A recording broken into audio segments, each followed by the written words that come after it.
Everyone, welcome to JRF अड्डा।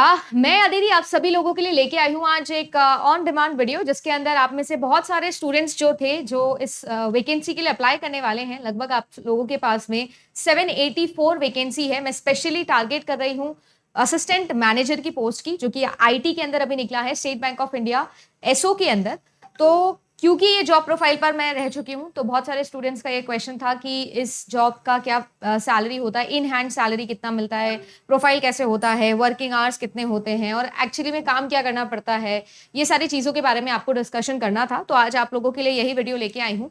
अगर आप लोग for the first time channel पर आए हो तो इसी तरीके से यूजीसी नेट एग्जामिनेशन, और क्योंकि मेरा सब्जेक्ट कंप्यूटर साइंस है तो कंप्यूटर साइंस से रिलेटेड जो भी गवर्नमेंट वैकेंसीज आती है उन सब लोगों के लिए मैं उन सब वैकेंसीज के लिए आप लोगों के लिए वीडियो लेके आती हूँ। और साथ ही साथ अपनी एप्लीकेशन है जेआरएफ अड्डा, तो अगर आप लोग UGC NET examination, GATE examination या आप कोई भी सेट एग्जामिनेशन के लिए प्रिपेयर कर रहे हो तो अभी ऑनगोइंग में अपना कोर्स भी चल रहा है। और साथ ही साथ अगर एसबीआई एसओ के लिए भी आप प्रिपेयर कर रहे हो तो मैंने अलग से आप लोगों के लिए रिकॉर्डिंग रखी है, पूरा पेन ड्राइव कोर्स बनाया है, सो दैट आप एक महीने के अंदर अपना पूरा कोर्स कवर कर सको। तो जितना भी मेजॉरिटी ऑफ द पोर्शन है वो यहाँ पर कवर है। क्लाउड कंप्यूटिंग के जो 10 सवाल आते हैं उन्हें छोड़ के पूरा का पूरा सेशन मैंने ऑलरेडी आप लोगों के लिए पेन ड्राइव में रखा हुआ है, और जो ये 10 क्वेश्चंस हैं उनकी भी तैयारी मैं आप लोगों के लिए अलग से करवा दूंगी। तो ये सारी चीजें अगर आप लोगों को लगती है कि आपके लिए यूटिलिटी वाली है तो चैनल को जरूर सब्सक्राइब कर लीजिएगा। And I definitely start by introducing my self. तो अगर आप सभी लोग फॉर द फर्स्ट टाइम मुझे देख रहे हैं तो मैं आप सभी लोगों के लिए यहाँ पर कंप्लीट पेपर 1 और पेपर 2 पढ़ाती हूँ यूजीसी नेट एग्जाम में। इसी के साथ साथ जब मेरा जेआरएफ हुआ था उसी साल एसबीआई एसओ का एग्जामिनेशन मैंने क्वालिफाई किया था, और इसी वजह से मैं पीएचडी के अंदर नहीं गई थी क्योंकि नवी मुंबई के अंदर इसकी पोस्टिंग होती है। डेटाबेस एडमिनिस्ट्रेटर का जॉब था जो मैंने जिसके लिए अप्लाई किया था। अलग अलग डिपार्टमेंट होते हैं यहाँ पर, कुछ लगभग 8 से 9 आपके डिपार्टमेंट्स होते हैं। जब आप एसबीआई के एसओ के अंदर भी जाते हो, आईटी के अंदर भी 9 सेपरेट डिपार्टमेंट्स होते हैं, और उसके अंदर फिर आप अपना जब आपका इंटरव्यू हो रहा होता है तो आप अप्लाई करते हो, या जब डीवी हो रहा होता है तो आप एचआर को अपने बता सकते हो कि आपको कौन से डिपार्टमेंट के अंदर जॉब करनी है। वैसे मैंने खास तौर पर इसी के लिए अप्लाई किया था, डीबीए के लिए ही, क्योंकि मेरा इंटरेस्ट इसी तरफ था। इसके अलावा नेटवर्क एडमिनिस्ट्रेटर की भी पोस्ट थी पर बहुत कम वैकेंसी थी, सिर्फ एक ही वैकेंसी थी तो इसलिए नहीं भरा था। इसमें 25 लोगों को बुलाया था शॉर्टलिस्ट करके इंटरव्यू के टाइम पर, तो इसलिए मैंने यहाँ पर भरा था। इसके अलावा भी फिर मेरा इंटरेस्ट आया टीचिंग में, तो मैंने टीचिंग में बहुत सारा काम किया है। पिछले 4 साल से मैं यूजीसी नेट वर्टिकल में पढ़ा रही हूँ, लगभग 4 से ज्यादा साल से। तो अगर आप सभी लोगों को इंटरेस्ट हो तो जरूर चैनल को आप लोग विजिट कर सकते हो। And now of course when I talk about कि आप सभी लोगों ने कोर्स की जो डिमांड करी थी, तो जेआरएफ अड्डा एप्लीकेशन पे सिर्फ यूजीसी नेट एग्जाम नहीं बट ऑल्सो आप लोगों के लिए जो आपका एसबीआई एसओ वाला है वो भी पूरा का पूरा वैकेंसी का पेन ड्राइव कोर्स मैंने क्लब किया हुआ है, रिकॉर्डेड है, पहले ही बता रही हूं। और ये सारी की सारी क्लासेस वो क्लासेस हैं जो यूजीसी या फिर आपके गेट के टॉप नॉच लेवल की होती है, क्योंकि मैंने जब यूजीसी नेट की तैयारी शुरू करी थी उसी के दौरान एसबीआई एसओ का एग्जाम दिया था। तो क्योंकि मैंने उस एग्जाम को क्वालिफाई किया है तो जो लेवल जजमेंट मेरा था बिल्कुल प्रॉपर तरीके से जो मैं पढ़ के गई थी यूजीसी के लिए, बिल्कुल वैसे ही मैंने इस पेपर को अटेम्प्ट किया था। इट्स ऑल अबाउट कि यूनिट का अंडरस्टैंडिंग आपका कितना है, मतलब से फॉर एग्जांपल ऑपरेटिंग सिस्टम है तो उसकी अंडरस्टैंडिंग आपकी कितनी डीप में है। अगर आपको पता है तो आप कोई भी एग्जाम हो उसके अंदर उसके क्वेश्चंस कर लोगे। सो बिल्कुल वैसे ही मैंने कोशिश करी कि आप सभी लोगों के लिए वो वीडियोस को क्यूरेट करके पूरा का पूरा एक पेनड्राइव कोर्स बना दिया जाए। लाइव नहीं है, रिकॉर्डेड है, पहले ही बता रही हूँ, बिकॉज आपके पास ज्यादा समय नहीं है, नवंबर के अंदर आपका एग्जाम है। तो आप इस तरीके से जेआरएफ अड्डा एप्लीकेशन पे जाओगे, जब आप ऊपर सब्जेक्ट सिलेक्ट करते हो तो वहीं पर आप लोगों के लिए मिल जाएगा आपको एसबीआई एसओ का भी इस तरीके से आपको टपल मिल जाएगा। आप यहां पर जाओगे तो आप लोगों को एसबीआई एसओ का जो असिस्टेंट मैनेजर वाला पोस्ट है, जूनियर असिस्टेंट मैनेजर वाला जो पोस्ट है वो आप लोगों को मिल जाएगा, और आप लोगों को इसके अंदर कंप्लीट क्लासेस भी मिल जाएगी। इस तरीके से जब आप इंक्वायरी डाल दोगे तो हमारे सपोर्ट स्टाफ आपको कॉल भी कर लेंगे, और आप भी उनको कॉल कर सकते हो। इंक्वायरी नंबर आप लोगों को हमेशा एप्लीकेशन पर मिल जाएगा, सो दैट आप सभी लोग आराम से जो है वो डिस्कशन करते रहो। अब देखो, मैंने आप सभी लोगों के लिए कुछ एक दिन पहले वीडियो बनाया था। इस वीडियो में मैंने आप लोगों को एसबीआई के नोटिफिकेशन के बारे में सब कुछ बताया था, और बहुत सारे डाउट्स थे जो बच्चों के आए थे, तो उसी डाउट को लेकर मैं लेके आई हूँ ये वीडियो। मैं जो पर्टिकुलर पॉइंट्स हैं उन्हीं पर बात करूंगी।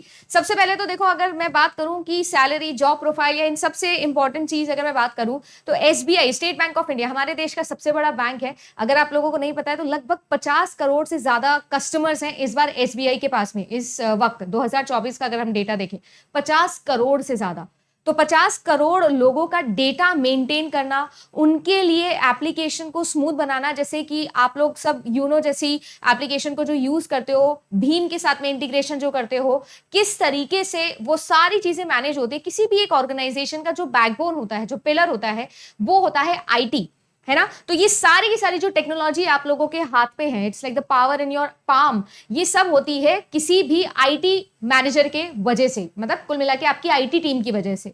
तो ये वैकेंसी वही वैकेंसी है। तो रेप्यूटेशन, जॉब प्रोफाइल, या मैं बाकी सब जो चीजें बोलूं, अव्वल दर्जे की होती है। और अगर आप कंप्यूटर साइंस के फ्रेशर हो, तो आपने जीवन भर अगर सोचा है कि मुझे कंप्यूटर साइंस में सरकारी नौकरी करनी है, तो इससे बड़ी सरकारी नौकरी नहीं होती है। इससे बड़ी एक ही नौकरी होती है, इसकी इक्विवेलेंट मान लो, वो होती है आपकी असिस्टेंट प्रोफेसर की जॉब। ये दो ही जॉब्स हैं जो सबसे बड़ी जॉब्स आप कह सकते हो in the terms of lifestyle, in the terms of reputation. तो खैर एक एक करके बात करते हैं। सबसे पहले बात करते हैं सैलरी की। तो आपका जो नोटिफिकेशन है उसी में लिखा हुआ है, मैं फिर बोल रही हूँ, मैं डिप्यूटी मैनेजर की बात नहीं कर रही हूँ, क्योंकि उसमें 4 साल का एक्सपीरियंस रिक्वायर्ड है। मैं नॉन एक्सपीरियंस रिक्वायरमेंट वाली जो पोस्ट है उसकी बात कर रही हूँ। आपके लिए जेएमजीएस बोलते हैं इसको, लेवल 1 जो आप लोगों का असिस्टेंट मैनेजर का पोस्ट होता है, इसको प्रमोट करते हो और फिर फाइनली आप एंड के अंदर डिप्यूटी मैनेजर बनते हो। तो ये जो है आप सभी लोगों का, इसकी बेसिक पे जो है वो लगभग 85,000 से लेकर 90,000 के बीच में होती है। अप्रोक्सीमेटली बता रही हूँ 85,920 रुपीज। इसके अंदर डीए वगैरह सब कुछ अलाउड होता है, सारा फर्नीचर से लेकर, क्योंकि जैसे अभी मैं लोकेशन की भी बात करूंगी तो नवी मुंबई के अंदर ही आपकी पोस्टिंग होती है, जो कि आपके एसबीआई का हेडक्वार्टर है। तो आपको सब कुछ मिलता है, पूरा कंप्लीट आपका फर्नीचर वगैरह सब चीजों का अलाउंस आपको मिलता है। तो आपकी जो सैलरी होती है वो इन हैंड होती है लगभग इतनी 85,920 रुपए। ठीक है जी। इसके अलावा अगर मैं बात करूं तो आप सभी लोगों को लीव वगैरह, वो जो आपकी बैंकिंग हॉलीडेज होते हैं ना, वो सारे के सारे आपको प्रोवाइडेड होते हैं। देन कम्स आप लोगों का जॉब लोकेशन। तो like I said, Navi Mumbai के अंदर आपकी ये जॉब लोकेशन होती है।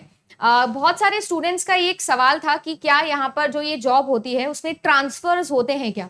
तो देखो, जितना एक बैंक पीओ का जो ट्रांसफर रेट है, उससे अक्सर बैंकिंग नौकरी से हम डर जाते हैं, बट जितना मेरा एक्सपीरियंस रहा है, जितना मैं आप लोगों को बता सकती हूँ, एसओ की जो पोस्ट होती है, स्पेशली ये जो आप लोगों की जैसे डीबीए की जो पोस्ट थी, उसके अंदर ट्रांसफर्स नहीं थे। मेरा रीजन नहीं करने का यही था, one of the major reasons, corona का टाइम था वो। तो एसओ जो है उसका सिनेरियो ऐसा है कि यहाँ पर जो ट्रांसफर्स हैं वो नहीं होते, बट अभी देखना पड़ेगा। अभी तो बहुत बड़े बड़े जो आप लोगों के चंक्स है, रीजन्स है, वो बन चुके हैं, जहां पर बड़ा बड़ा डेटा सर्वर्स रखा है एसबीआई का, चेन्नई के अंदर, पुणे के अंदर। तो हो सकता है कि वहां पर आपका हो जाए ट्रांसफर, बट मेजरली आप मान के चलेगा कि आपका जो लाइफ है वो नवी मुंबई के अंदर ही गुजरने वाला है। तो ट्रांसफर्स इतने ज्यादा होते नहीं है। दूसरी चीज आती है ड्यूरेशन की, टाइमिंग की बात की जाती है। अराइवल टाइम क्या होता है, डिपार्चर टाइम क्या होता है, इस तरीके से सवाल आते हैं। तो जैसे बैंकिंग का अराइवल टाइम होता है, बिल्कुल वैसा ही होता है। बट इसका जो ये जॉब है, ये जॉब बिल्कुल जैसे पीओ के इक्विवेलेंट ही होता है। तो आप मान के चलिएगा कि आपके घर आने का कोई समय नहीं होता है। कभी 8 बजे भी आ जाते हो, कभी 9 भी बज जाते हैं। अगर कोई सर्वर में बहुत तगड़ी प्रॉब्लम आ गई है जो कि हैंडल करनी ही करनी है, तो 10 भी बच जाते हैं। सो 9 से 10 बजे तक का ये आप लोगों का पूरा सिनेरियो रहता है। तो यहाँ पर टाइमिंग्स थोड़े डिफिकल्ट होते हैं, स्पेशली अगर मैं बात करूं स्पेशलिस्ट ऑफिसर की।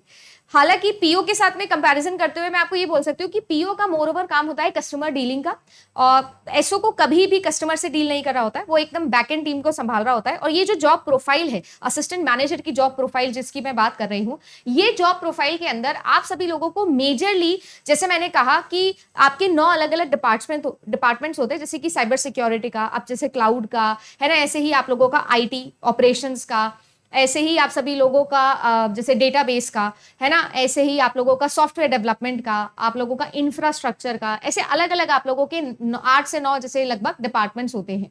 इन डिपार्टमेंट्स के अंदर जैसे हमारे आईटी फील्ड के अंदर होता है, 2 तरीके की जॉब्स होती है। एक कोर प्रोग्रामिंग के अंदर कोडिंग वाला पार्ट होता है, और एक आपका होता है ऑपरेशंस वाला पार्ट, टूल्स वाला पार्ट। तो कुल मिला के से फॉर एग्जांपल कोई भी एक सर्वर है, उस सर्वर को कैसे हैंडल करना है और ज्यादा यूजर फ्रेंडली कैसे बनाना है, और उसको ज्यादा कैसे इनहैंस करनी है, उसके फीचर्स कैसे प्रोटेक्टेड फॉर्म में रखने हैं, किस तरीके से उसे और ज्यादा सिक्योर करना है। जैसे मैंने कहा 50 करोड़ के लगभग कस्टमर्स हैं जिनका डेटा है, उन डेटा को कैसे हम कॉन्करेंसी प्रोवाइड कर सकते हैं। तो कुल मिला के जो भी आपने डेटाबेस के अंदर transaction and concurrency control protocols पढ़े हैं, उन सभी के टूल्स पर रियल लाइफ के अंदर अब आप काम करोगे। नेटवर्किंग के अंदर आपने जितने भी टूल्स पढ़े हैं, सुने हैं, वो सारी एल्गोरिथम सब आप रियल लाइफ के अंदर अप्लाई करने वाले हो, और बहुत बड़े डेटाबेस पर। लाइक जैसे मैंने कहा कि सबसे बड़ा ही आप लोगों का ये होने वाला है। इसके अलावा अगर मैं बात करूँ तो यहाँ पर आप लोगों का जो सॉफ्टवेयर डेवलपमेंट है वो भी एक पार्ट होता है, जैसे मैंने बोला कोडिंग वाला पार्ट। इसकी जो रिस्पॉन्सिबिलिटी होती है वो यूजर फ्रेंडली किस तरीके से हम और ज्यादा इंजीनियरिंग में दिमाग लगा सकते हैं, हमारे जो आईटी ऑपरेशंस होते हैं उसमें आप कैसे सपोर्ट कर सकते हैं, ये वाला पार्ट भी आप लोगों का होता है। अपग्रेड्स के ऊपर कैसे काम किया जा सकता है, कब देनी है, कैसे देनी है, ये सारे डिसीजन मेकिंग जो बंदा है वो असिस्टेंट मैनेजर का ही होता है। तो कंप्लीट आईटी का जो स्टाफ होता है उसे आपको मैनेज करना होगा, है ना। आपका सीनियर ऑफ कोर्स, जैसे मैंने बोला डिप्यूटी मैनेजर जो है वो आपके सीनियर होते हैं, तो इस तरीके से असिस्टेंट मैनेजर का जॉब होता है। अभी ये क्योंकि आपका जूनियर पोस्ट होता है, फिर है ना आप सीनियर बनते हो, तो इस तरीके से ये रहता है। इसके अलावा भी देखो बहुत सारे स्टूडेंट्स का ये सवाल था कि ये जो कंप्लीट वैकेंसी है, क्या इस वैकेंसी पर जेन्युइनली हमको जाना चाहिए कि नहीं जाना चाहिए। तो मैं आपको यही बोलूंगी, अगर आप कंप्यूटर साइंस से हो और आपका सपना है कि आपको गवर्नमेंट जॉब करनी है, तो SBI SO is one of the best position जो आपको मिल सकती है। और इस बार इसलिए मैं इतना फोकस कर रही हूं इस पर, क्योंकि वैकेंसी काफी ज्यादा है। 984 जिस टाइम मेरा हुआ था, जैसे मैंने बताया था, लगभग सिर्फ और सिर्फ 25 लोग थे जो इंटरव्यू के अंदर गए थे। यहां पर अगर मैं बात करूं तो आपका रिटन एग्जामिनेशन होगा, जिसका 70% जो वेटेज है वो रहेगा सिलेक्शन प्रोसीजर में, और 30% वेटेज रहेगा आपके इंटरव्यू का, क्योंकि इसमें आपकी कोई भी एक्सपीरियंस रिक्वायर्ड नहीं है। सर्टिफिकेशन भी जो है वो बोला हुआ है डिजायरेबल, मैंडेटरी कुछ भी नहीं है। सर्टिफिकेशन पे मैं डेफिनेटली वीडियो बनाऊंगी, अगर आप चाहते हो तो कमेंट सेक्शन में लिखिएगा। तो ये सारी की सारी चीजें आपके लिए डेफिनेटली डुएबल है। अगर आप एक अच्छे स्टूडेंट रहे हो अपने बीटेक में, अपने एमसीए में, एमएससी के अंदर, तो आप लोगों को डेफिनेटली इसके लिए जाना चाहिए। फ्रेशर हो तो भी 85,000 रुपए महीना बहुत अच्छा वैकेंसी है जो आप लोगों को मिल जाएगा। सरकारी 85,000 बहुत ज्यादा होते हैं। और अगर मैं बात करूं तो इसके अलावा आप लोगों के लिए जो कोर्स की मैंने बात करी थी, तो देखो मैंने आपको पूरी तरीके से समझा दिया है इस कोर्स में क्या है, कैसे है, और क्लासेस कितने लेवल की होगी। कंप्यूटर साइंस की प्लेलिस्ट इस चैनल पर है। अगर आप लोग पहली बार मुझे देख रहे हो तो आप जाके देख सकते हो, पढ़ाने का तरीका भी उस अकॉर्डिंग आप जेआरएफ अड्डा एप्लीकेशन पे जा सकते हो और इस कोर्स को ले सकते हो। जैसे मैंने कहा, पेन ड्राइव है, नवंबर में आपका एग्जामिनेशन है, तो जितना जल्दी हो सकते हो तैयारी शुरू करो। और भी कोई डाउट आप लोगों का रह जाता है तो कमेंट सेक्शन में मुझे जरूर बताइएगा। फिलहाल के लिए बस इतना ही। गुड लक आप सभी लोगों के एग्जाम के लिए। See you later in the next session.